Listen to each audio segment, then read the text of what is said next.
Assalamu alaikum, friends. How are you? So I welcome you to this video where I am going to guide you through some steps about making the Umrah arrangement by your own self, right? Without needing any travel agent or anyone else. So you can do it all by yourself. I've been doing it for the last few years. And in the end of the video, I'll also share with you the experience and the things that I have done for my own personal arrangement, which hotel did I stay, which mobile SIM I took, how did I make the travel arrangements within the Saudi Arabia, Makkah, Medina, Jeddah, and all that, and plus where to find the economical food. So bear with us till the end of the video, and let's start. Thank you.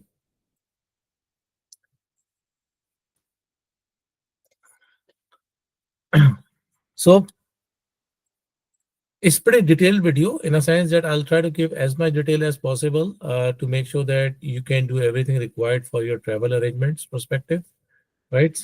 So the sequential step I would say, right? Because you have to follow certain sequence to make sure that if something is not done, then there's no point of doing the other thing. So it's kind of bit sequential, especially first of all, plan your trips. We'll go into more detail. What does it mean? And once you have the plan, means that you have set up the dates and all that, then buy your air tickets, do your hotel bookings. Once you have done the hotel bookings and the air ticket, the third thing would be the next thing would be to get your visa, right? And after you're all set with your visa, arrange your local transportation and have your SIM arrangement for how you want to use the SIM, and plus the Nusuk app to get your permits for Umrah. Right. So we'll go through all of these steps. Just bear in mind these are kind of bit of sequential. I would say at least first four steps are for sure sequential. Rest you can have some wiggling room around. So let's start with the planning your trip. Okay. So planning your trip, make sure your passport is valid. Your passport has at least 6 months of validity, right? And keep in mind that just see how many travelers are traveling, right? What are their age? Are they infant? Are there any women, elderly, small children, so on and so forth, right? Because that information will help you to plan rest of the things. So just start thinking on that perspective, that how many people will be going with you, because sometimes people visit with family and some extended family, and so just make a list of everyone, like age and which age group they are part of, and are they adult, are they young, and so on, right? Second thing, how many days you want to stay. You have to draw out your itinerary, like how many days you want to stay in Medina, how many days you want to stay in Mecca, and if you want to, let's say, have some relative, you want to spend some time in Jeddah or elsewhere, right? So Saudi is big, very big country, and from geographical perspective, and major cities, Mecca, Medina, Jeddah, and Riyadh, right, are well-known cities, but there are many other cities. Definitely is a large country. So plan your days, how many days you want to spend in each city, and which day you want to go, on which date you want to start, let's say from Makkah, then go to Medina, then Jeddah, Umrah, whatever, right? So that will help you plan your itinerary better, right? Also important thing for Umrah perspective, that do you want to go to Medina first, or do you want to go to Makkah first, right? And perform Umrah, then go to Medina, or first go to Medina and then come to Makkah and perform Umrah. This also is important, because a lot of time people prefer to go to Medina first, because they came from long routes, long journeys, long flights, and become very tired by the time that they reach to Makkah. So they prefer to go to Medina first, stay a few days in Medina, just relax and come back with more energy to Makkah for Umrah. That's also fine. So just keep in mind, just clear your mind what you want to do, right? And how many days you want to spend in Mecca versus Medina. And if you have any other cities, like relatives, you want to visit them, okay, think of dates you want to go them.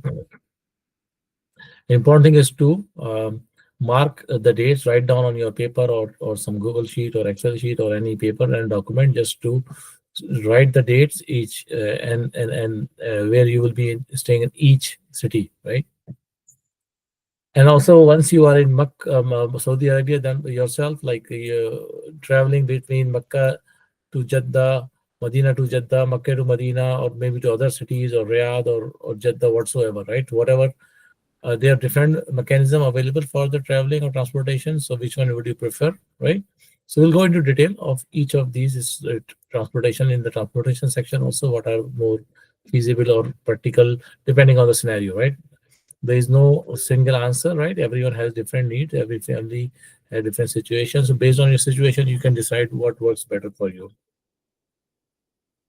So once we have done your basic planning in a sense of the number of days you want to make a trip, how many cities you want to go, which cities you want to spend, how many days, and you have kind of a rough dates. Then after that, next action item for you is to go and book your tickets, right? So, I mean, you can book tickets of almost all the airlines offer now online booking, and that's actually is a good thing. I mean, and they have good rates actually. If you plan the trip a few months ahead, and if you book the tickets earlier, definitely they are good prices you can get, right? So definitely always booking from the directly from the airline, whichever the airline you prefer to go is better. But other than that, Expedia, booking.com, and there are many other websites you can go, right? In my view, I was always say, depending on where you're traveling from, let's say I traveled recently from Toronto, right? So Toronto, there was a perfect flight like Saudi Air. It goes directly from Toronto to Jeddah. So took that one. But in some cases, you may have another hop in between, right? So look at your geography and what works best for you. And you can also book through the travel agent, right? This also depends. Sometimes if it's a multi-city booking means that you want to go to different cities or in your journey. So sometimes travel agents have kind of better, I mean, pricing. But it's all up to you. You can check the pricing first on the website. If it is looking high, then you can check with the travel agent and go for what works better for you. And keep in mind that normally almost all the airlines, or almost, I would say most of the airline have this standard thing where they allow two 23 kg bag and one carry-on baggage, which is 7 kg hand carry.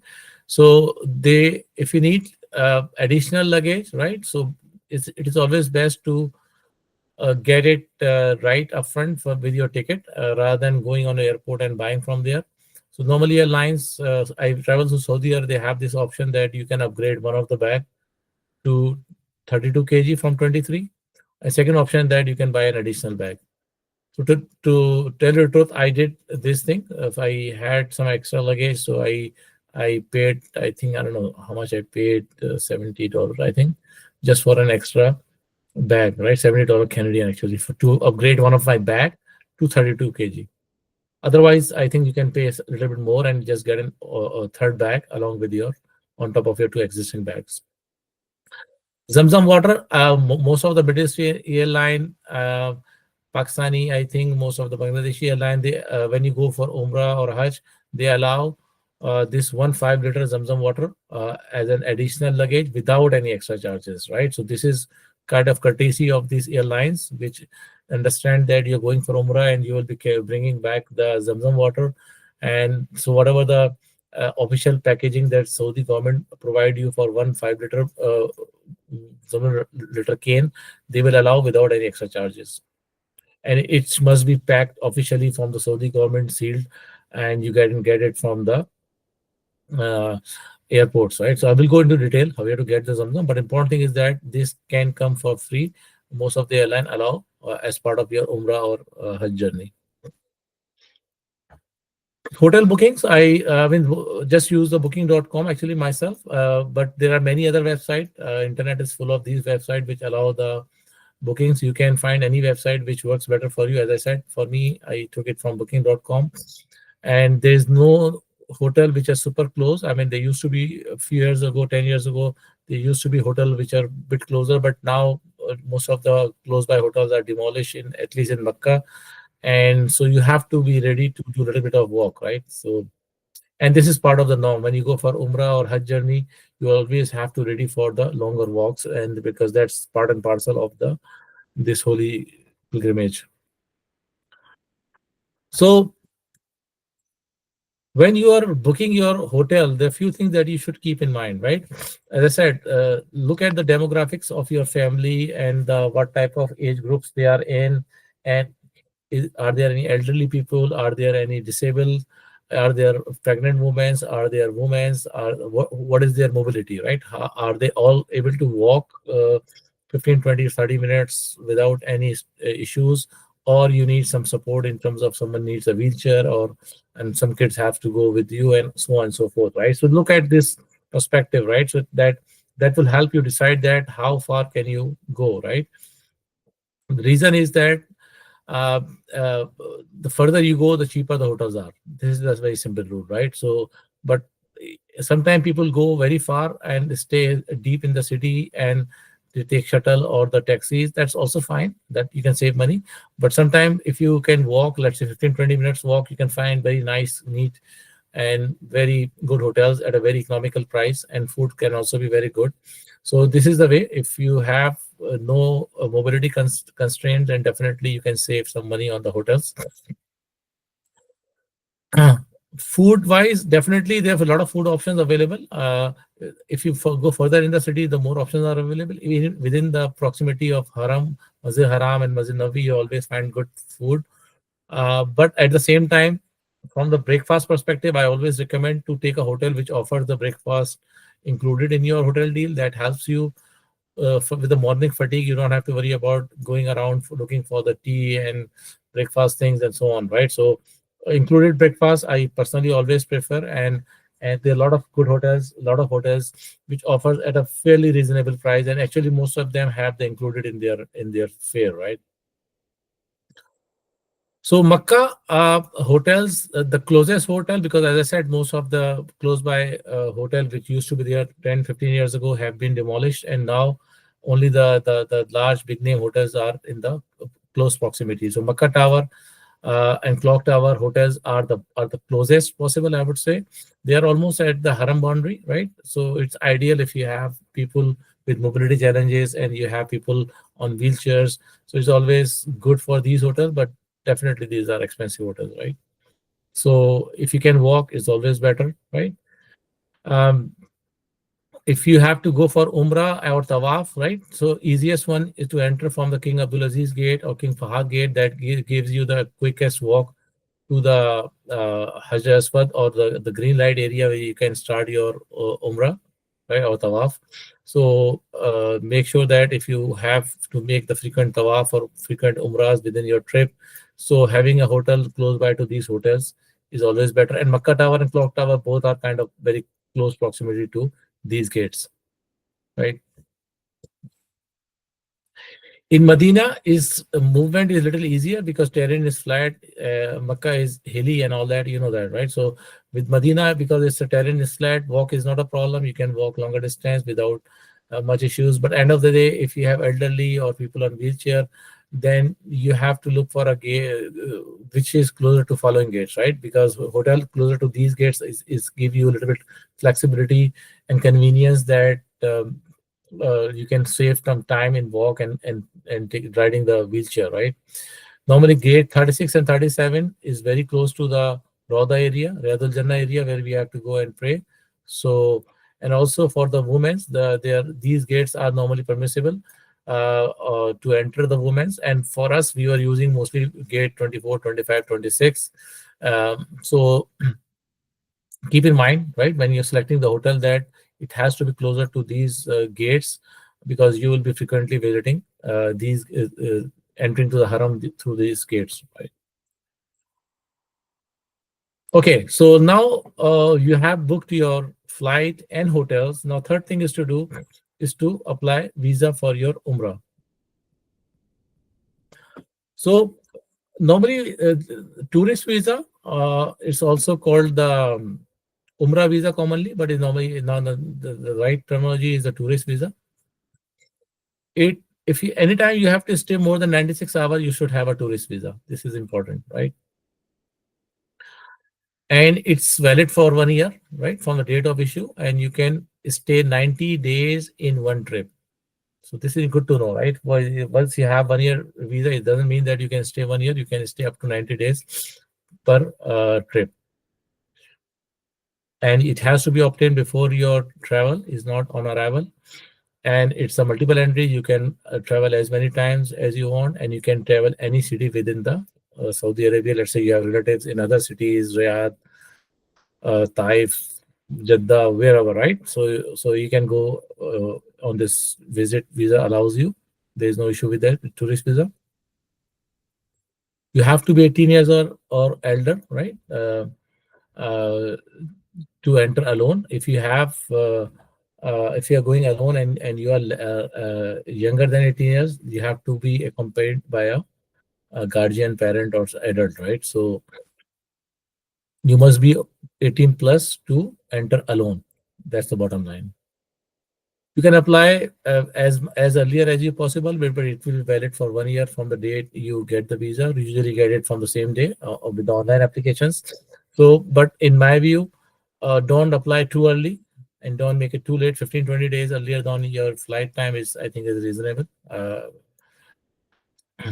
And normally it's applied online, and they just send you the visa over the emails, right? And the requirement is that you have to have a valid passport and should be valid for at least 6 months, right? So let's say you want to stay, number of days that you want to stay, it has to be valid for 6 months, more than that, right? So uh, passport size photograph you will need, and 200 by 200 pixel size. This is the mandatory to apply for the visa. I had a little bit hard time. Finally, once I realized that my picture is not accepted because of the pixel size. So you have to make sure when you save the pictures, it has to be in this pixel size. Visa application, visa application, you can do it online. That's not a problem. And cost is around $170 per person. If you are going in a family, let's say you have 4 5 people or 10 people, whatever number of people are going in a group together as a family, you can apply for a group visa, and it costs you less actually, right? So this visa, a tourist visa, is not valid for Hajj. Very important, right? And also it is not valid to perform Umrah during Hajj season, because Hajj season is different. Hajj season is very crowded. Is mainly people across the world and across the globe are coming to perform the Hajj, and so is already occupied, is already crowded. So they don't allow you to perform Umrah in the Hajj season, right? And always good to go to ministry website. I have given the link here. You can download this slide deck, and you can go to this ministry website and check the further details about the visa. Second option is a transit visa. Transit visa, as it sounds, right? It's less than 96 hour or up to 96 hour if you want to stay in the country. Uh, and normally it's valid for 3 months from the date of issue, right? And normally, typically, the main aim for this visa is to have, they have certain passengers, right? They have 24-hour transit, they have 48-hour transit, 72-hour, 96-hour transit in their itineraries. And the way they make their tickets, right? They have a little bit extra time in their flight so they can quickly perform Umrah. So this is okay if you have a quick visit, you want to make a quick visit under 4 days, that's fine. Saudi government wants to see that as people exploring their attraction and moving around in the city, just spending some money and growing the economy and so on, right? So it can be used for anything. You can just do this to transit visa. You can use for business transit, perform Umrah, meet your relatives, and so on and so forth, right? Again, it's applied online, right? And it's also granted through email. So this visa is kind of free, they say, but it's I never applied for it. I didn't get it. I just collected the information for the sake of completeness of this deck. Uh, for me, tourist visa sounds more safe, right? Again, this is, you cannot use this visa for during your Hajj time. And also, this is very important, actually. I noticed this. I was reading through the blogs and all that. So this visa might not be available for all the airlines. So check, right, if your airline that you're going through is allowed for the transit visa or not. Mostly I heard that Saudi airline or Flynas will be allowed. So this is a bit risky in my view, especially if you're traveling far from, let's say, Australia, Canada, America, Europe, so on, right? So it's a bit risky in my view. I always prefer tourist visa because that give you peace of mind. So how you apply for the visa? This is the official website. That you have to create your account and fill yourself and your family member information and apply as a group. They give you some discount, as I said earlier. And you will need following information for each passenger, right? Passport information, passport photographs, passport size photograph, 200 by 200 in pixel size. This is super critical. Application will not be accepted without it. Passport issue date, expiry date, passport number, hotel information. Normally, they need at least one hotel information and credit card for your payment, right? Once you apply, I got it, I think within 1 hour or 2 hours, right? So I checked, I applied after 2 hours. I checked my email. It was all the visas were there. Okay. You have, so far we have made the travel arrangement, hotel arrangements, and we have obtained the visa. Now, second thing is that we are all set to travel now, but we have to find how we may make our journey within the Saudis, right? So local transportation within the Saudi, how we'll arrange it. So potentially, like normally people or journeys that you are expecting here, that from Jeddah airport, you may have to go to Makkah or Medina hotel. That's a one journey that you need to see how you're going to go from Jeddah airport to the Makkah Medina hotel. And once you are in Makkah or Medina, then you have to go back and forth between Makkah and Medina, right? So first from Jeddah to your first hotel, and then from that hotel to the other hotel. If you are staying in Makkah, then Makkah to Medina, or if you are staying in Medina first, then Medina to Makkah hotel. How you gonna go, right?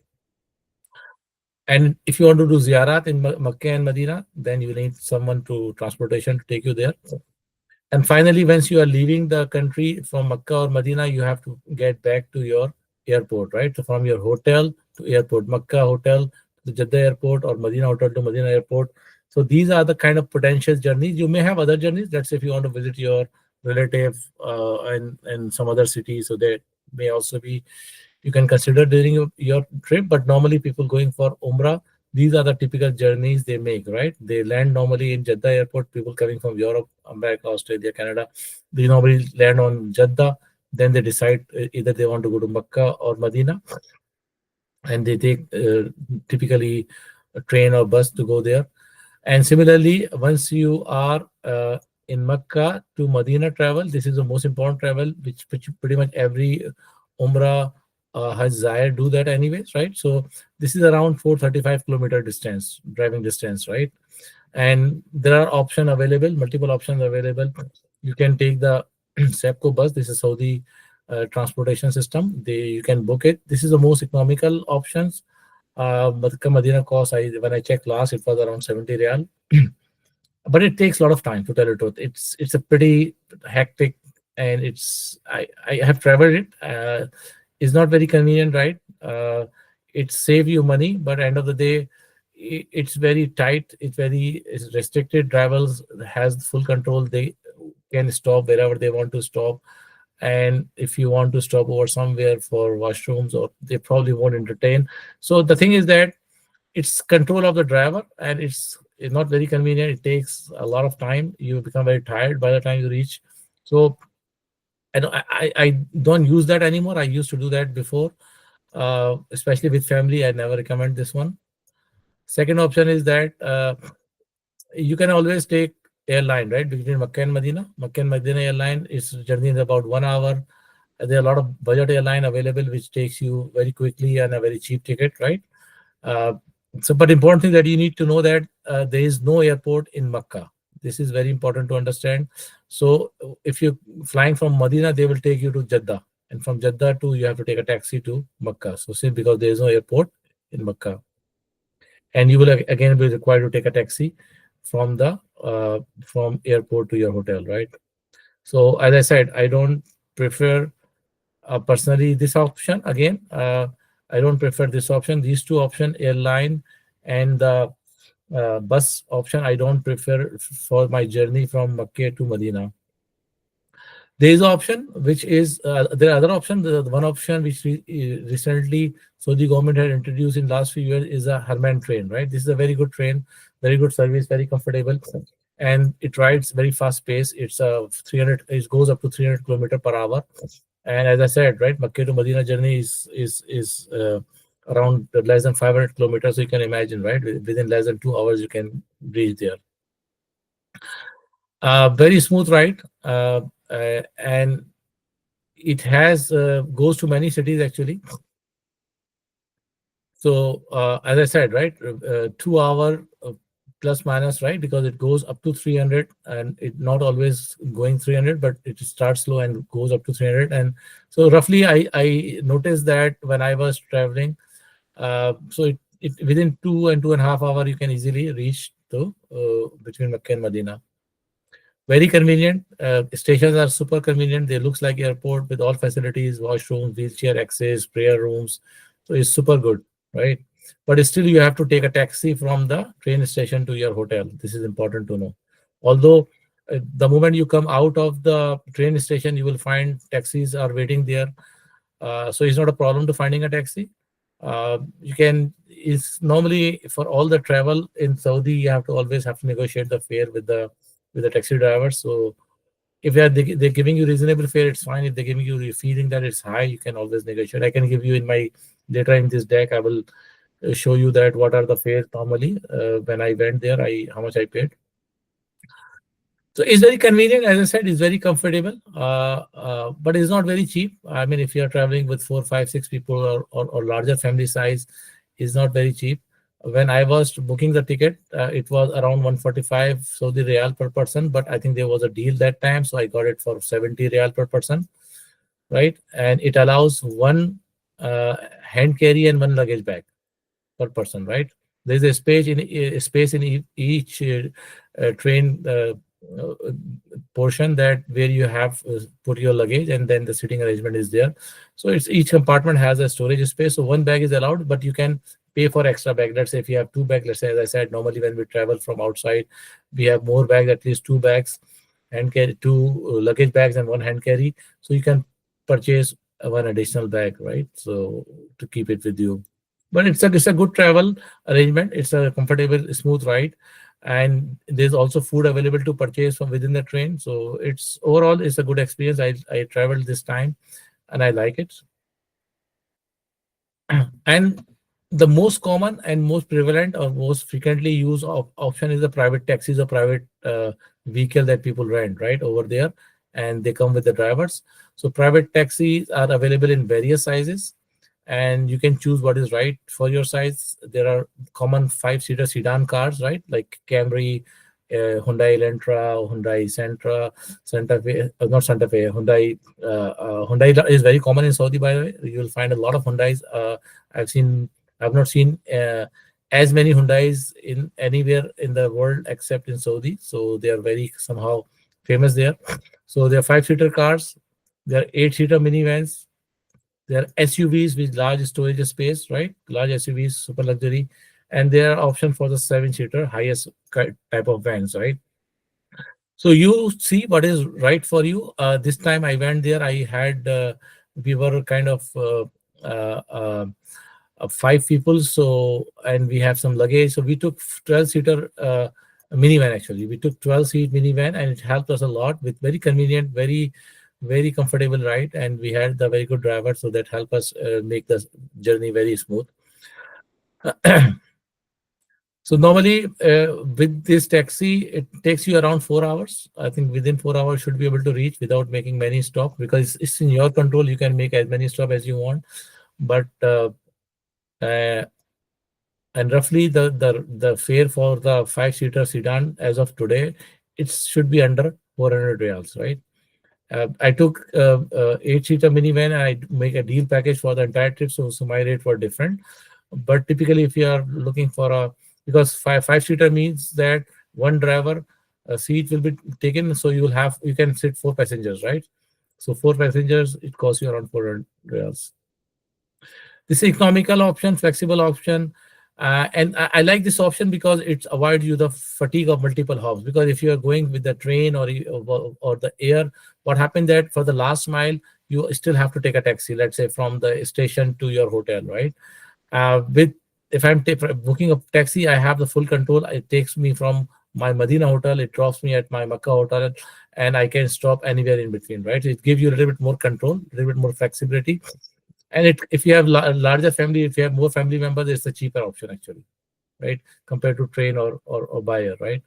So you can negotiate the deal. They can sometimes negotiate.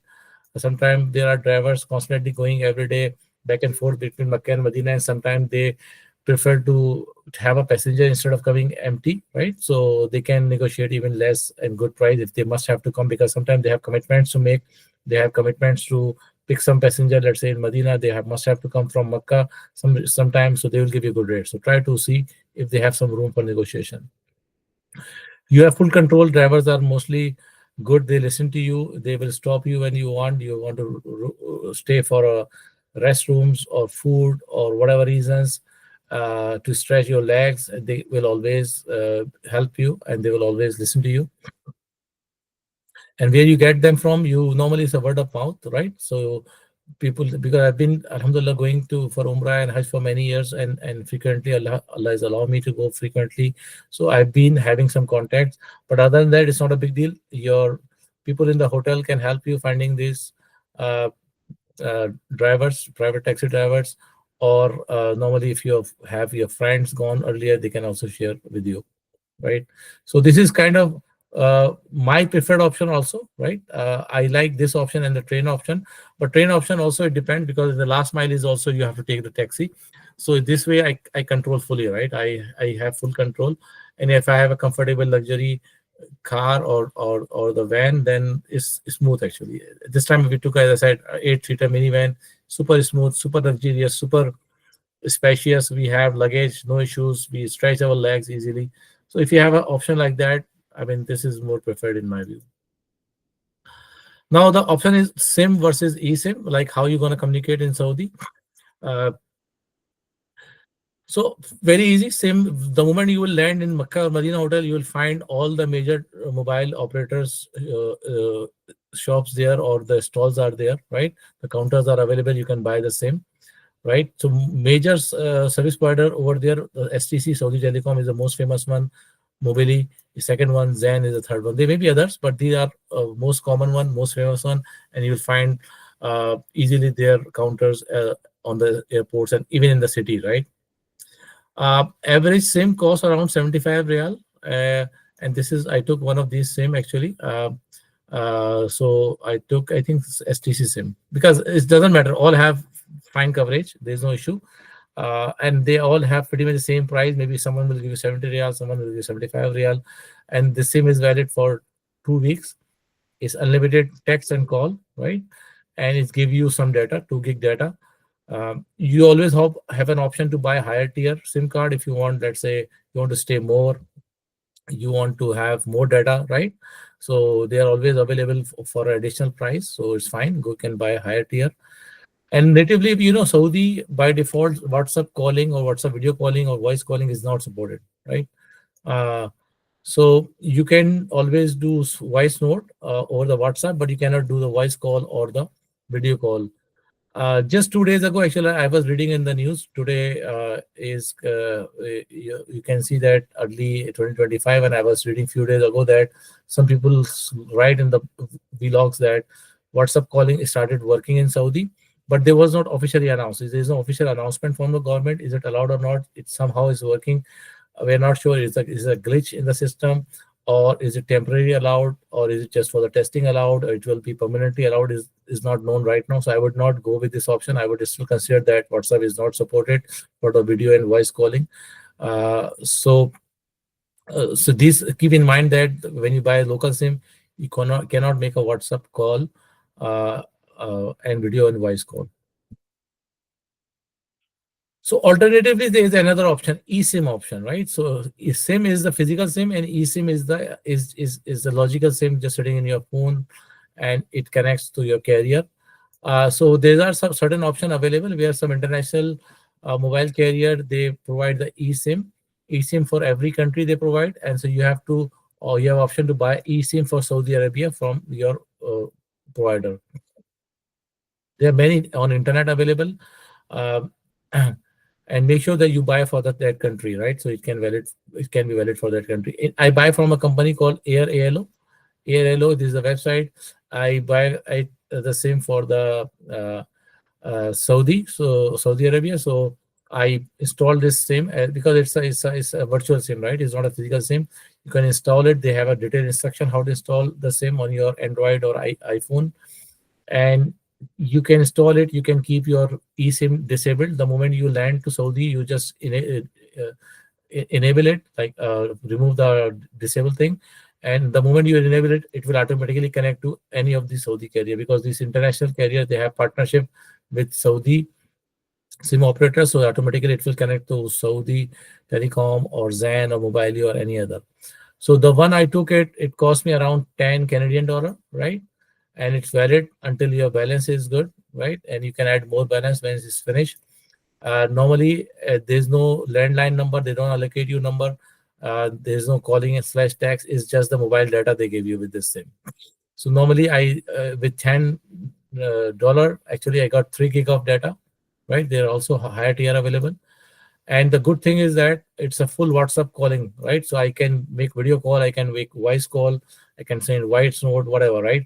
So beautiful thing is that if you have eSIM that I use this time, actually, I took a physical SIM just in case, but on top of that, I bought a eSIM, and I was using mostly the eSIM to making the WhatsApp calling with my family in the Saudi. And the good thing is that we were able to initiate the call, and we are able to receive the call and initiate the call. And although the people in Saudi Arabia, they cannot use WhatsApp calling with their phone, but when I was initiating the call with ALO SIM, they were able to accept it, receive it, and they were able to talk to me. So if this SIM, ALO SIM or any other similar operator SIM is initiating the WhatsApp call, it was going through, and it was so nice, so good, and that made my life very easy and economical also, right? Because I took a $10 package. $10 package, actually they gave me some discount and so on. So I end up paying something like $5. In $5, which is roughly around, I think, 15 real. And 15 real, I would say that I got a opportunity to use my mobile data. And the calling, I didn't use much data. Data was left over when I was leaving the country, because I was using only as and when needed, because wherever the Wi-Fi available, we were using Wi-Fi. But only when we were in the haram or outside, we were using this data to make the WhatsApp calling. Now, once you have done all of that, now you're good to go and start performing your Umrah. The important thing is to take your permits, right, on Nusuk app. Okay. So Nusuk app is Saudi Arabia government initiative, right? So which was not there for a few years ago, right? In last, I think, 4 or 5 years they started. 4 years, I think, they started using this app now. So you have to book your Umrah and Rauda permit. Rauda basically is Riyadul Jannah permit, right? Umrah permit through the Nusuk app. Nusuk app is available for the Android and the iPhone iOS, right? So you can download from the Apple Store or the Google Play Store, and you can register using your name, email, date of birth, passport information to this one. And I have given the links here. You can just find the links in the slide. I will share the link to download the slide. So once you have downloaded the app, you have installed the app, and you have registered your account in the app. Second thing you have to do, you have to book your permits now, right? So you have to book your Umrah permits, and you have to book your Rauda permit. Umrah permit, normally, as I said, is very, you have to make sure that the day you want to perform Umrah, right? And roughly the time is approximate, is not a fixed time. Roughly the time, let's say you want to go 7 o'clock, 8 o'clock on certain day, right? You say, I will land on this time, or I'll come from Medina from this time. Approximately, by the time I will reach hotel, it will be this time. So by the time I'll reach Haram, it will be around 8 o'clock. So you roughly book for that time, right? In Makkah, in Khane Kaaba, Masjid Haram, I see there is not much checking on this one. As long as you are in Umrah Haram, you're in Haram, they will allow you without checking your app. But still, it is better to go within your prescribed time. There's plus minus happen. They understand that it's not that you book for the time and you reach, because people traveling internationally, globally. So Umrah timing, I think if you miss, if you do plus minus, it's fine. There's no issue with that. However, the Rauda, which is Riyadul Jannah, some people mix that Rauda permit as it the Rauda Rasul Sallallahu Alaihi Wasallam, Ziyara. No, it's not the Rasul Sallam Ziyara. Ziyara is always available without any permit. You can always go, but it's for the Riyadul Jannah in Medina. That you have to book. In earlier days, Riyadul Jannah was very difficult to go because it's was very crowded, very packed, and people were just scrumbling over each other, pushing each other, and the management over there staff had hard time to control all of that. So the government are fixing and pushing it very hard to everyone to come on their prescribed time. You have to book the permit, you have to book the time and date when you want to go, and it's sometimes hard to book the slot, to tell the truth. And what happened that I had hard time booking the slot, but I noticed that if you tried on Friday, they open the new slots. And Fridays, if you are not getting luck, try on Friday. Hopefully, Friday or Saturday, you will be able to book it because they open new slots on that day. Uh, so in Medina, I've checked, they are very strict, right?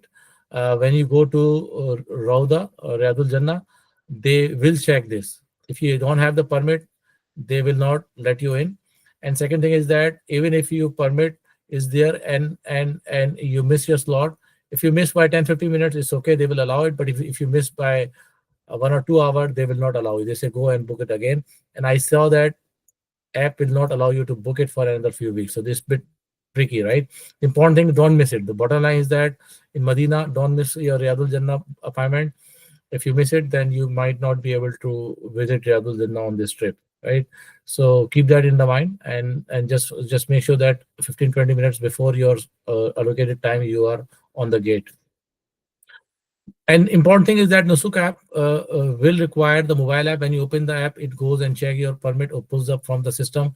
The important thing is that it requires mobile data. Sometimes you might not have a mobile data. Not everyone in your family will have the mobile data on. So I suggest that for those cases where you don't have the mobile data on your phone, take a screenshot of your permit. Roda and Medina both permit, and when the staff wants to see, just show them this one. They want to ensure that you have the permit for the slot that you're going for, right? Now you're all set to start your Umrah, right? So you, Alhamdulillah, I hope this slide helped you so far. So far, we understood that how you're going to get your visa, how you're going to get your book your hotels and flights and sim and your travel arrangements. So hopefully, I hope that all of that was very helpful or would be helpful for you, because I try to compile all the learning that I have. I want to share it with a broader audience, so anyone going there should be mentally ready what they expect.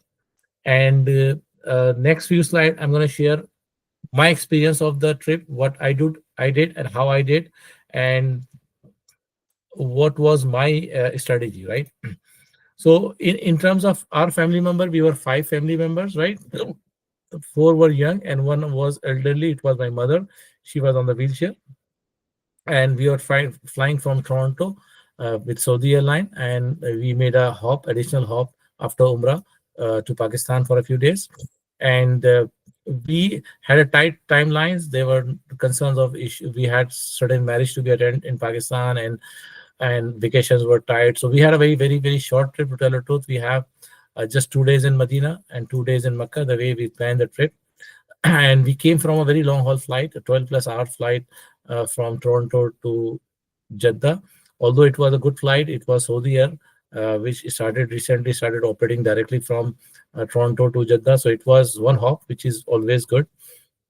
But still, it's a long haul flight, and we were too tired when we reached to Jeddah airport, right? So for that reason, we didn't find it very feasible to go directly for Umrah because we were tired, and we had one passenger on the wheelchair, and you know that once you land on Jeddah airport, you have to take a taxi, which is 2+ hour or roughly 2 hour journey to your hotel in Makkah, right? So by the time we land, we took a taxi, we go to the hotel, check in. It would be very hectic and for the family, right? So for that reason, the way we planned it, we thought we will perform the Umrah on the next.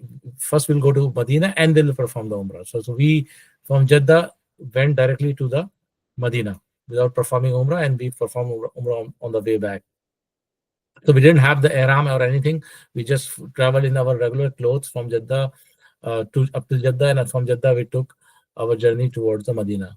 So the way we planned the overall journey, you can see that first stop is airline, right? We took it from Toronto to Jeddah, and I took a train because Jeddah airport has a connection. Is right. You can just walk to the train station. It's just connected to the airport. So we just landed on the airport. We took a train, Harman train, and we went to the Medina. From Medina, train station to hotel, we took a taxi, and then we went for Medina Ziyarat, and then Medina hotel. We came to Makkah hotel. Now we were ready for Umrah. This was Umrah. So on the way back, we just took a taxi, private taxi, and this private taxi took us from our hotel to the Makkah hotel. We did a private taxi ziyarat in Makkah, and then from Makkah till back to the airport, we took a private taxi, and from the Saudi airline flight, we had a connecting flight to Karachi, and then from Karachi we back to Toronto. So this overall, you can see that I've thought, give a lot of thought to this one, considering my family needs, and I found it Harman train very convenient, very easy, and it's good thing is that it's right on the airport, right? I don't have to take any additional connection, and it was very convenient and smooth, right? So overall, I find private taxis very flexible. It gives you a lot of flexibility, so I love that, and for that reason, I plan it this way. So you can also consider that in your journey.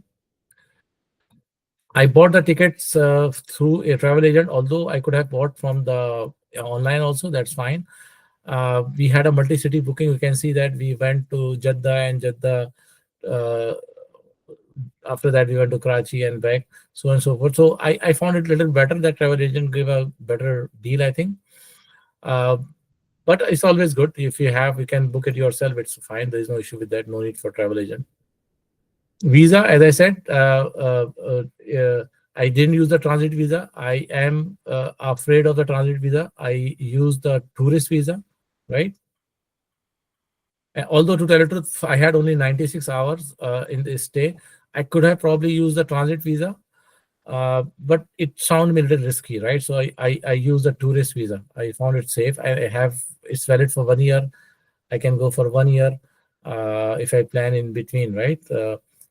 Even if, because it's strictly for 96 hours. What if something happened? We got delayed, we got late, we stayed more than that. Then could be an consequences on the airport, right? So avoid this hectic, this fatigue. I avoid it and always recommend to go with the tourist visa. That gives you peace of mind. Hotel booking actually. Uh, because I had my mother was on wheelchair, right? So I didn't want to stay too far, right? So that was one of the reason. Otherwise, if you don't have a situation like that, if you can walk 15-20 minutes, it's always better to take a hotel 15-20 minutes walk away, or maybe even further is fine, because most of the further hotels, they provide a 24-hour or shuttle service that constantly going to the haram. So there's no issue with that. In my view, if I uh, uh, don't have a situation, then I would prefer to stay inside the hotel, save money. And these shuttle services are very good. They are very regularly running, right, throughout the day. So they are perfect, right? There is no issue with that. So that's the reason I stayed in the Medina. I stay in Zuratul Iman Hotel. It's a fairly close hotel. It's about 5 minutes walk from Masjid Nabawi.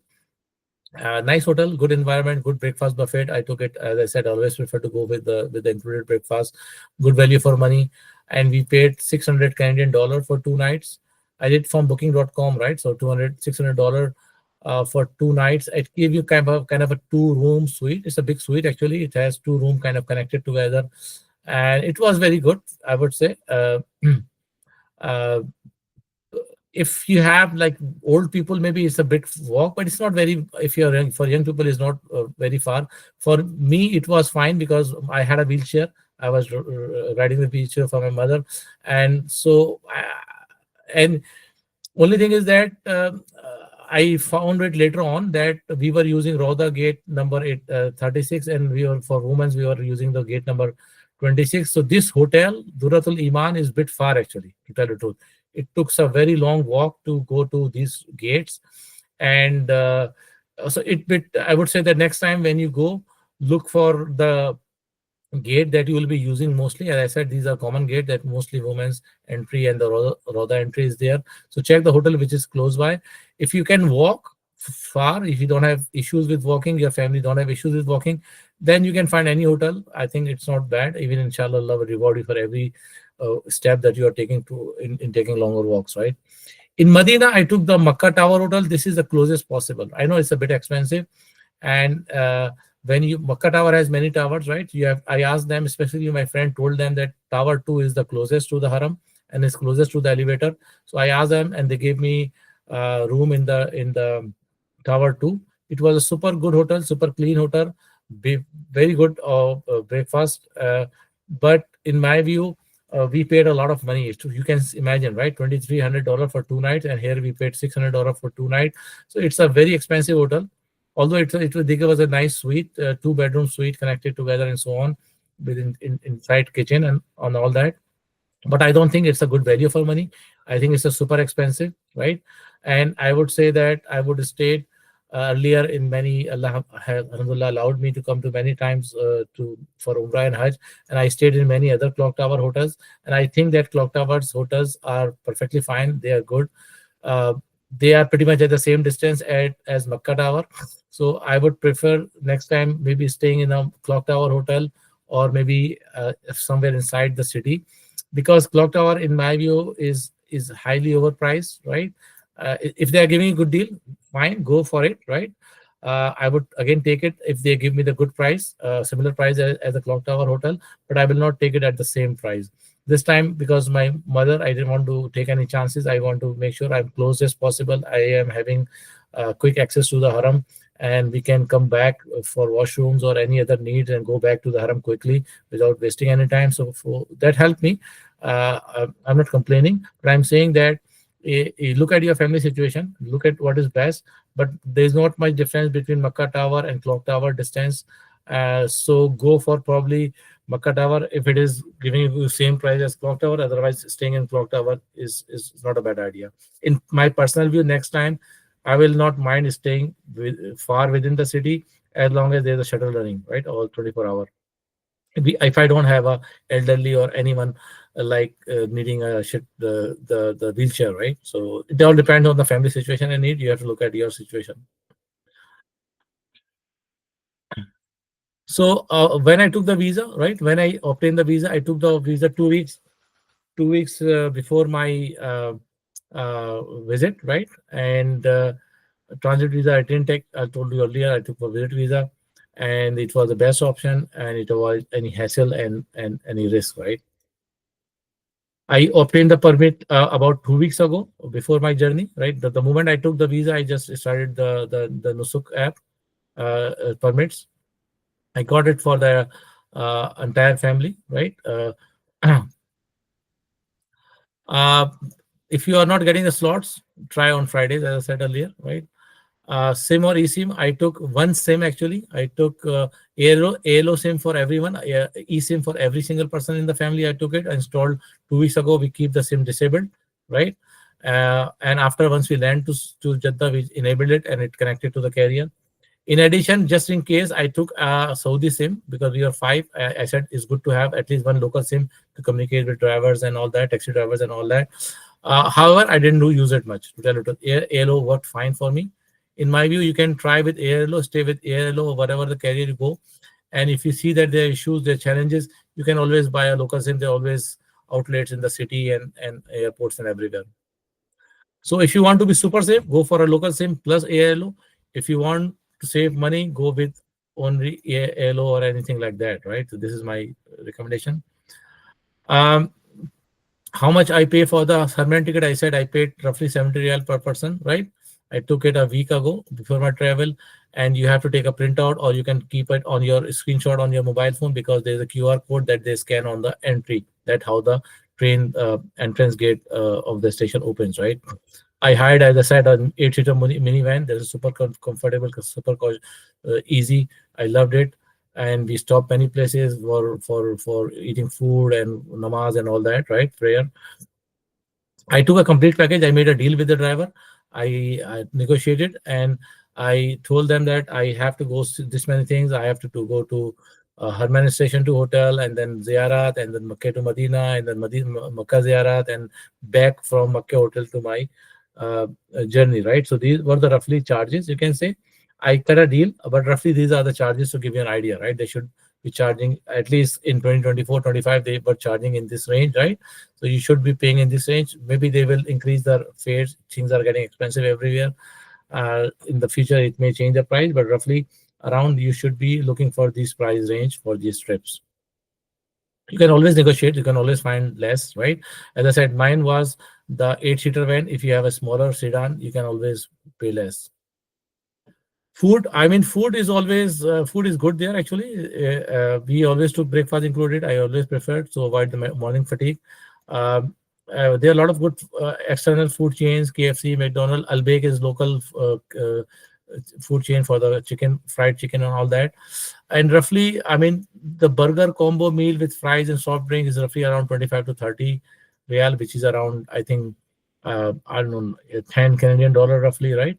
Uh, we prefer Pakistani food, Indian food, right? So in Makkah Tower near Haram is a Faisalabad hotel. It's very conveniently located in the clock tower, clock tower, Abdulaziz Tower, and P3 level, right? Just note down this one. If you ask anyone, they will tell you. Abdul Aziz Clock Tower. So this will find on third level. You will find it. And biryani was around 25 real, and roughly the dishes cost you around 10 to 35 real. And normally, if you take curry, they give you naan. I mean, as complimentary. So it's a pretty economical, pretty good. In Medina, always you will find hotels. You can find. Ask anyone, people will tell you. What are the Pakistani hotels for their Pakistani food? And in the city, in the near Haram, chai or the kadak chai costs around 5 real. But if you go a little further inside, you'll find a kadak chai in 2 reals as of today. Zamzam, you can always bring Zamzam. Zamzam is allowed to bring. You can find it from the Zamzam sale point outside the Saudi airports. This is a recommended way. This is a highly recommended way. You have to show your passport and visa. And I think roughly around 10, under 10 real, you can get one for each passenger, right? And good thing is that the most of the Middle East airline, Pakistani airline, the airline coming for Umrah and all that, they allow this 5 liter Zamzam very nicely packed by Saudi government. They allow for free without any additional charges. So some airline, I don't know, the European airline, they may charge, or Western airline, they may charge, but at least the Pakistani airlines and the Saudi airline, and Middle Eastern airline, they allow it for free. Sometimes people fill the Zamzam and in mineral water bottles, put it in their luggage. I don't recommend it. It's risky. It can leak. It can, ruin your luggage. So do it at your own risk. I don't recommend. I think this is the best way is to go with the Saudi government recommended. They are nicely packed. They give you a label. You can put your name and flight and everything. It's the right way to do. If you have elderly, as I said, if you have your own wheelchair, it's always recommended to go and drive your wheelchair. But in the Mataf area, they don't allow the wheelchairs. You have to go to first, second, third floor. And for that reason, it is always good to drive your own wheelchair or second floor or whichever the floor they allow. But a second option is that you can hire people. You can always see people in the dress. You can hire them, but you have to negotiate the price, right? The price negotiation, sometimes they speak Arabic. You can show them in your mobile phone calculator that this is the price you want to see. So third thing is that the Saudi government has allowed this scooter, which is available in 1 or 2-seater option. And I think 2-seater option was 115 for the Tawaf and 230 for Tawaf and Sa'i both, right? So pretty economical, not bad. And it's very, very good actually, right? So you can find the link on this deck and where to get the information, where to pick, where to drop, what are the rates. So this will give you all the necessary information. Thank you very much. I appreciate that you went through this videos, and I hope that you got all the information, a lot of information. And if you need more information, please write me in the comment. If you want me to make more such videos, let me know. Inshallah, I hope that you will get benefit from this slide. If you're looking for Umrah step, Umrah procedure, I have made a separate video for the Umrah steps in Urdu and in English, both languages, that you can take benefit from that, how to perform Umrah, what are the recommended steps, necessary steps, what are the unnecessary steps that you should avoid, so on and so forth, right? Inshallah, there are many other videos, so you can get benefit from this video or many other videos. A lot of people have put a lot of nice information there, so they all are useful. So inshallah, I hope this all will be helpful. please remember me and my family in your holy journey, and inshallah, Allah will accept your Umrah, and Allah will accept our deeds. Thank you very much. JazakAllah Khair. Assalamu alaikum.